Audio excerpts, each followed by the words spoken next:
নেলিবিন নামৰ যিটো সংগঠনৰ পুনৰ জন্ম হ'ব খুজিছে কিন্তু মই ভাবোঁ নিৰ্বাচনৰ পিছত তেওঁলোকে বুজি পাব আৰু যিখিনি চুক্তি হৈছে এই চুক্তি কৰি চৰকাৰে ৰূপায়ণ কৰিব আৰু তেওঁলোকৰ যে আৰু কিবা থাকে নিশ্চয় সেইটো ক্ষেত্ৰতো চৰকাৰে মানে তেওঁলোকৰ মানে যিটো আৰু ৰেকৰ্ডৰ ক্ষেত্ৰত কিবা কনফিউজন আছে সেইটো ক্লিয়াৰ কৰি দি পালে যিখিনি প্ৰতিশ্ৰুতি সেই প্ৰতিশ্ৰুতিবিলাক সম্পন্ন কৰা হ'ব গতিকে মই ভাবোঁ তেতিয়া তেওঁলোকে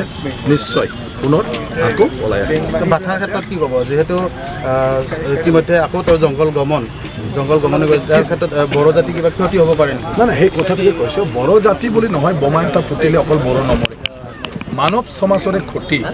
এই ক্ষতিটো আৰু সেইকাৰণে মই একে কথাটোকে ক'লোঁ সেয়া এটা আনফৰ্চুনেট অতিকৈ দুৰ্ভাগ্যজনক আৰু মই বাধা যোৱাৰ কাৰণে আমাৰ ৰাজনীতিৰ নেতাবিলাকৰ কিছুমান বক্তব্যকে মই জগৰীয়া কৰিছোঁ কাৰণ বিটিআৰ চুক্তিত একো নাই গভৰ্ণমেণ্টে ঠগালে বিটিআৰ চুক্তিৰ দ্বাৰা একো নহ'ব মানে গোটেই মানে NDB কিবা কিবি ঠগ খালে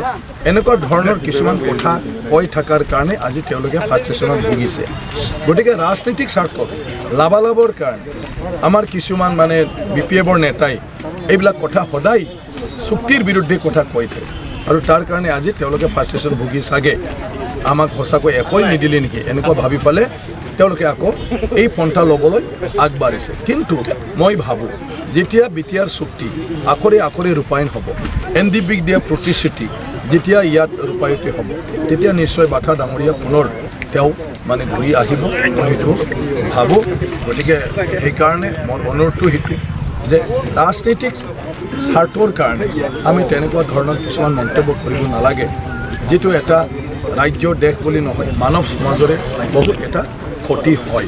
গতিকে সেই ক্ষতি অকল বড়ো সমাজৰ নহয় এই ক্ষতি গোটেই অসমবাসীৰ ক্ষতি হ'ব